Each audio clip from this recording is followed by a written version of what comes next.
What's up, ladies and gentlemen of the interweb? It is now 12:42 a.m. Friday, December 20th, and this is my Sonic the Hedgehog 3 movie review. We're going to talk about everything. Spoilers, obviously, so if you're not seen it yet, click off at this video. We're talking about spoilers, talking about the plot, talking about some drama that happened at the first showing I went to, and then everything in between. So first and foremost, when I went to my first showing of it, it was at 8:45 p.m. The audio was messed up. It was weird, right? So it just wasn't working and there was nothing we could really do about it. So we went and go tell them, the theater people, and they came out and said, hey, this is like, we're gonna fix it. It's good, it's gonna be okay. So they fix it and then it's not fixed. Like it worked fine for like 30 seconds and then it just went back to being as if they were underwater. All the audio just sounded like it was just, you were listening to English, but you were underwater, so you couldn't really make out what was being said. So it was like, what a minute, wait, what's going on? So they fixed it and they restarted the movie and then it started again and they couldn't fix it again. So we go out to complain and it's like, okay, everybody just get a refund. So everybody left the theater to get the refund and the managers just left. Like this was Los Palmas in El Paso, Texas. And this is the most incompetent theater staff I have ever seen. This is not the first time that I've had issues with them.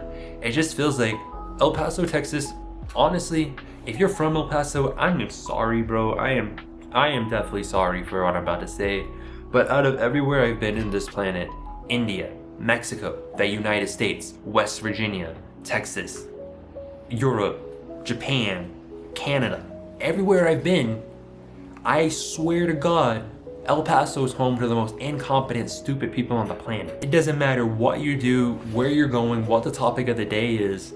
When you're in El Paso, just expect something stupid to happen. Like the other day, I saw someone with Chihuahua, Mexico license plates run over a kid, and they got out, looked at the kid, they go, he'll be okay, he'll be okay. And they get back in their car and go away, and then the ambulance comes, the kid's covered in blood, and it's like, how? And then another time, this was actually just down today, I saw people running like lights and speeding down a school zone, and it's like, you're gonna hit a kid. Like, what are you doing? But they didn't hit a kid, they actually hit a light pole. A light pole. That was interesting. But anyways, back to Sonic, back to the topic of the video. The opening of the movie I thought was really special. I thought it was really cool, setting it off with 99 Red Balloons, getting it straight into the nostalgia. That was a perfect song for that scene. And then when they went back to the cave, Sonic sees Longclaw and they talk about it. And that little heartfelt moment, I was like, oh, something's gonna happen to Tom. Tom's gonna die. This was when I felt it right then and there that was gonna happen.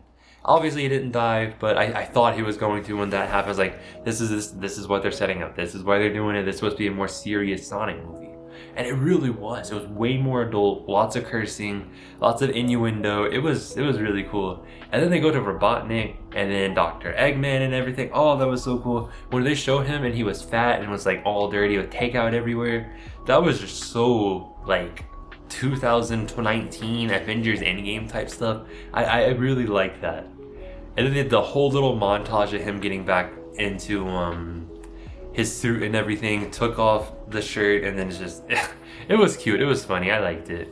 And then Shadow, oh my god, I don't know what was going on with Shadow, but he just looked so cool. Everything he did, guys want to be him, girls want to get with him. It was perfect. It was perfect. I don't know what else I could say about the introduction of Shadow for this. He just comes up, so fueled with rage, sees that, oh, 2024, I've been on ice for 50 years.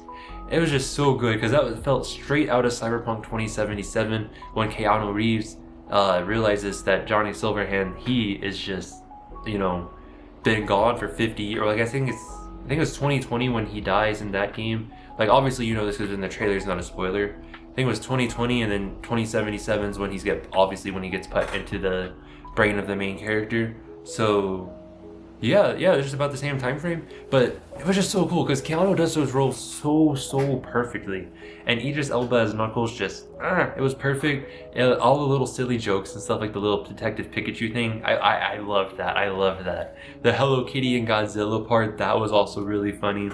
About halfway through the movie, when they start running around with the disguises and stuff, I thought that was really cool. That was really unique. And then when Shadow punches Tom and it's like that big scene and she's like, Sonic goes like, I'm gonna kill everybody. That reminded me in Jak 2 when Jack just goes out and like, I'm gonna kill the Baron. Just, it was so good. I love it when main characters have a villain arc like that. And obviously it wasn't gonna be a villain arc because he does the right thing in the end. But it was just so cool. It was so much nostalgia power. And obviously I'm going like off the cuff of my head, like my big thoughts on the big stuff. I'm not gonna go super in detail on everything, just my, I guess, too long didn't read review version. I also think the flashbacks they did with Shadow showing him and Maria and everything that was like back in the 60s, I thought that was really cool to show Shadow's origin that way, because it really sets up him as a character for why he's angry and why he wants to do what he's gonna do. And then up comes the betrayal arc when he decides he's gonna destroy the planet and kill everybody. And Shadow and Eggman Robotnik, I get their names mixed up in this movie because it's just so... Anyways, that was so cool when Shadow realizes that he's like, oh my god, I don't want to be the bad guy. This is my last chance to be the good guy. And then they team up. He has his redemption arc. He does his little final live stream to everyone. He thanks his assistant, and it's just heartfelt. He dies. I guess he dies. I don't know. He probably lived. I don't know. Shadow obviously lived because we see him in the post-credit scene, because I mean they're not gonna kill him off in one movie. That would be silly. But when he exits the thing to fight Sonic and they go Super Saiyan and Live and Learn started playing, I cried. I'm not gonna lie. I like teared up a bit, and I was like, wait, is this Live and Learn? Little tear forms. And then I hear the music, the words, and it's like, ah! And it's like, oh, it's just such a nostalgia attack. It felt so good. It's been so long since there's been a movie like that that's really grabbed you by the heartstrings, and that did it. Like, oh, probably the Mario movie was the last time that happened. But with this being Sonic, it was just so good. And then obviously everything works out. They save the day. Sonic and everybody's back home having a great time. And then the post-credit scene, or the mid-credit scene, and Sonic ran all the way to New York. Metal Sonic comes out and attacks him, and he's like, oh, flattery, you know, whatever the line is about flattery being like a compliment or whatever. And then he gets like beats him, and then all these other Metal Sonics show up, and then here comes Amy with her fucking hammer just bashing everybody. And it's like, oh my god, it's like, oh my god, that's Amy, that's Amy. She pulls off her hood. She looks so adorable, so adorable. I think Sonic 4 has now been confirmed for 2028 or 2027, either one of the two, and I cannot wait, because that means my 30th birthday is gonna be spent the same as my 20th birthday with Sonic the Hedgehog. When I turned 20 years old, I got Sonic Forces for my birthday, and this ended up being one of the defining games, I guess, of my life.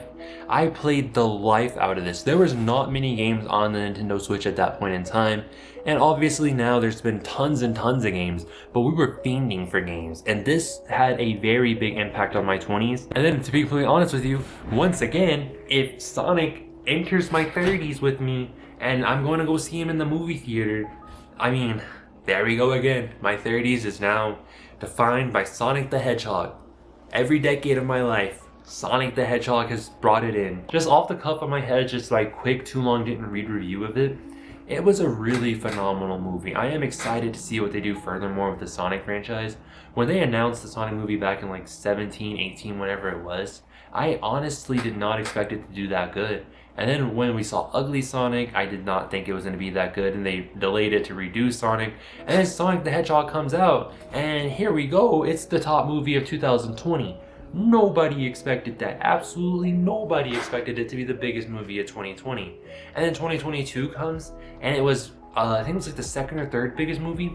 And then this year it is the biggest movie of the year, which is just wild to even consider to think about. Actually, I think that's a lie. I think Deadpool and Wolverine's #1, and then Sonic's gonna be very close at #2. But I could go on talking forever and a day about this movie if I really wanted to. However, I'm not gonna bore you to death with that. I just want you to know it was a great movie, and I highly suggest you go see it. And with that being said, let me know about your thoughts about the movie in the comments down below. Don't forget to like, comment, subscribe, channel, and I'll see you in the next video.